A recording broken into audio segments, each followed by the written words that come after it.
Hey guys good morning अनि आज चाहिँ हाम्रो डे 2 लगभग अनि आज चाहिँ नुहाइधुवाइ गरेर रेडी भएर अब हामी सिधै अब स्टेसन जान लाग्यो। पहिला बोर्डर क्रस गर्छौँ अनि यहाँ झोलासोला सिक्यो। यहाँ आमाले एउटा चौला बोक्नु, बाबाले एउटा चौला बोक्नु, मम्मीले एउटा अनि बाइकको चाहिँ मिल्यो।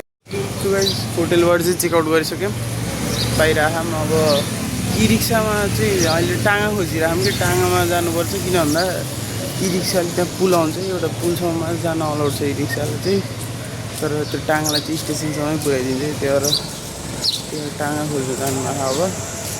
अनि त्यसपछि टाँगा आउँछ अनि अहिले कति बज्यो भन्दा 5 बजेको ट्रेन छ, 9 बजेको 5 बजे लिएर जान लाउनु खाने। हुनु त त्यहाँ चेकिङ पनि गर्छ, तर ठिकै हो 5 बजे। अनि उता गएर हल्का सामानहरू किन्न।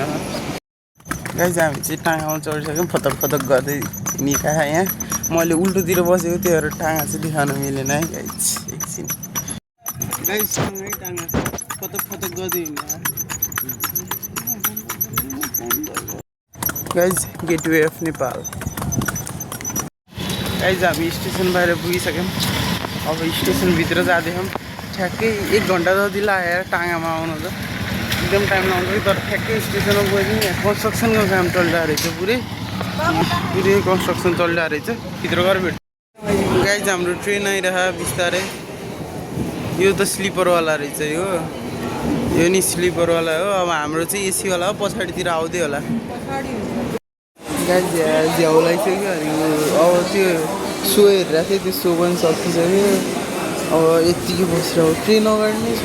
तर यो त्यो सामानहरू लोड गरिरहेको, त्यसमा त्यो तन्नाहरू सिरानीहरू त्यो अहिले छिर्नै दिएन। अब यत्तिकै बसिरहेको भने यस्तो झोलाइरहेको छ। बाबा उहाँ के अरे मम्मी र आमा चाहिँ उहाँ चिया खानलाई जानु, म चाहिँ यत्तिकै यहाँ अब एक्लै। गाइज फाइनली जाँदै हौँ अब बुग्गीमा। कहाँ छ B6? उतापट्टिको बुग्गीमा रहेछ। रोक्नु, हाम्रो बुग्गी आयो गाइज। अब झोला चढाउनु पऱ्यो। बुग्गीभित्र छिर्यो, तर हामी छुट्टा 2टा सिट छुट्यो, 2टा सिट छुट्यो।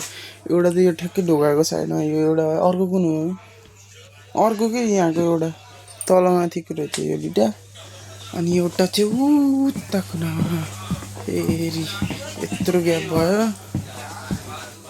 सिधै पुगेपछि एउटा यो मुनिको भयो हाम्रो, एउटा यो बिचको भयो। गाइज म त सिधै टपमा आएँ यार। तल बस्न हल्का झ्याउ लाग्छ है मलाई। साइडमा एसी छ, यस्तो जाडो भइरहेको। हिजो यस्तो गर्नु भएर थियो, अब यस्तो जाडो भइरहेको। अहिले चाहिँ ट्रेन हिँड्यो होइन। अब कतिखेर हिँड्दा टाइम कति भयो यार? टाइम भयो 8:13 इन्डियन टाइम। यो हिँड्छ 8:40मा, अझै टाइम छ यार। गाइज म त आएँ है मेरो ठाउँमा। फेरि यतापट्टि त्यो साइडको सिट हुँदैन, त्यतापट्टिको बाबा र म यतापट्टि, मम्मी र आमा उतापट्टि। ट्रेन चल्न चाहिँ सुरु भयो है। अब स्लो मोसनमा चल्छ, फेरि यस्तो छिटो चल्छ। गाइज कफी चाहिँ टेस्ट गरौँ है, अब कस्तो छ। गाइज ट्रेनमा त बस्यो, तर ट्रेनमा बसेर गर्ने काम चाहिँ केही छैन। त्यो भएर कन्टेन्ट चाहिँ के निकाल्नु भइरहेको मलाई। अहिले चाहिँ हामी 2टा स्टेसनसम्म पढिसक्यौँ। अब अर्को स्टेसन आउन लाग्यो, तर मैले कन्टेन्ट चाहिँ के निकालौँ, के देखाऊँ भइरहेको। ट्रेनमा बसेर गर्ने यत्तिकै त बस्नु 24 घन्टा। गाइज एउटा स्टेसनमा चाहिँ रोक्यो हाम्रो। अब मैले चाहिँ एउटा कुरा चाहिँ थाहा पाएँ गाइज, पुरै बुग्गी घुमेँ होइन, ट्रेन त घुमेँ होइन। र हाम्रो बुग्गीभरि एकदम 90% जति चाहिँ सबै नेपालीहरू नै छ कि। त्यही भएर हल्का फिल भइरहेको, तर पुरै बुग्गी भरेको चाहिँ छैन। पछि जाँदा अरू नै आउँछन्, तर सुरुबाट चढ्ने 90% चाहिँ सबैजना नेपालीहरू नै छ कि। त्यो चाहिँ ठिक लाग्यो है मलाई। साइज गर्नुलाई पनि केही छैन। अब मलाई यत्तिकै मोबाइल मात्रै चलाएर बसिरहेको। अब आजको भ्लग एकदम लामो बनेन भने आजको र भोलिको चाहिँ मिक्स गरेर हाल्छु म भ्लग। आजको र भोलिको मिक्स हुन्छ। अब एटलिस्ट 8 मिनटको त भ्लग बनाउनु पऱ्यो नि त। अब 8 मिनटको नि भएन भने त के हाल्ने है। त्यही भएर अब आज 8 मिनटको भएन भने भोलिको नि मिक्स हुन्छ भ्लग। म यहाँ मम्मी भएको ठाउँमा आएँ, अनि बदाम खाइरहेको, बदाम र नुन निकाल्दै।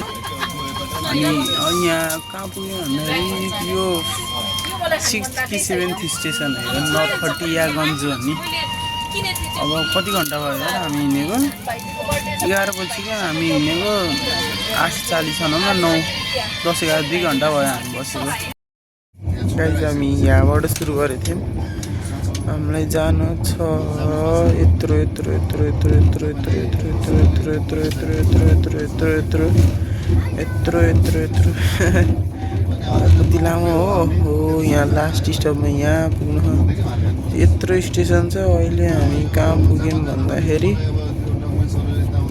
यो कटे सिसुवा बजार अनि कटे अहिले बिचतिर अब यो आउँछ अनि गोरखपुर आउँछ 1 2 त्यसपछिको 3टा अबको 3टा स्टेसन पछि बल्ल गोरखपुर आउँछ गाइज गोरखपुर पुग्यो है गोरखपुर घरे यहाँ 10 मिनट एकछिन रोकिन्छ बाहिर निस्केको त्यस्तो गर्मी रहेछ यार यहाँ मम्मीले यहाँ के है गाइज मम्मी त्यसै आत्तिनु बेकारमा 10 मिनट गुर्छ कि मम्मी हेर्ने आत्तेर गाइज म त फेरि माथि आएँ मम्मीले बाहिर सुटै गर्न दिनु भने क्या यहीँ बेला थियो सुट गर्ने हल्का मैले पकौडा खाइसकेँ अनि यहाँ लस्सी खाँदै लस्सी जब चाहिँ दालमोट लिएर आएँ है मैले झोलाबाट भगवान त खाएको भए त देखाउने गाइज आजको लागि खाना चाहिँ ट्रेनकै खानुपर्छ यहाँ भात रहेछ तरकारीहरू रहेछ दाल सस हो क्या यो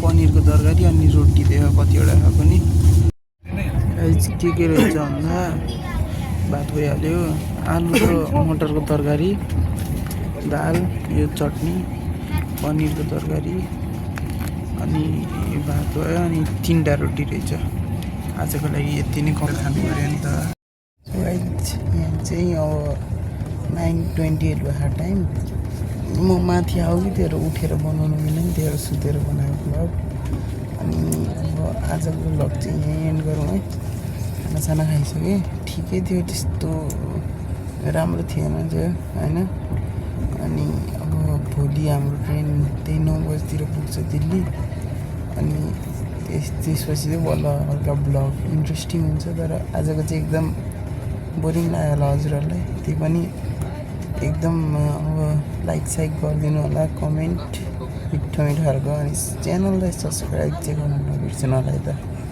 र अब आजको ब्लगमा चाहिँ यति नै हजुरहरूलाई भेटौँला अर्को ब्लगमा thank you so much for watching by